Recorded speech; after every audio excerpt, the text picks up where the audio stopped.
Manson and his followers have claimed for decades that Manson was innocent. He's been claiming this since the original trial. This is something he said to me all the time, that he was innocent. And I always found this idea of Charles Manson, the most evil, kind of sinister person in the world, being innocent to be really fascinating. So it's something I've actually explored in depth.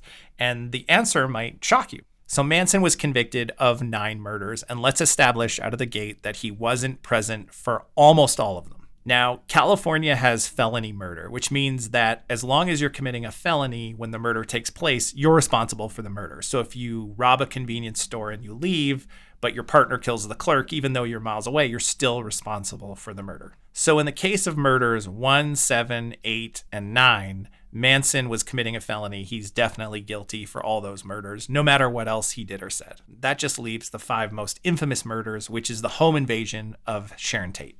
So Manson was never at that scene, and there's no credible evidence that he actually said the words to order the murders. He implied, he spoke in riddles, he said all kinds of crap, but at trial, they couldn't prove that he said, you go there and you kill those people. And even if he had said that, it doesn't get him to the level of murder. So nowadays, they would have just used the RICO statute to convict him, but in 1969, they didn't have that. So for those 5 murders, they actually charged Manson with something called vicarious liability, essentially saying he was like a bartender who had overserved a customer who had then killed someone drunk driving. Therefore, the bartender's responsible. That's how they charged Manson for the murders of Sharon Tate and her friends. So to answer the question, was Manson guilty? Well, under the laws of 1969, you can make a case that he was innocent of the Sharon Tate murders, though that argument does not extend to the rest.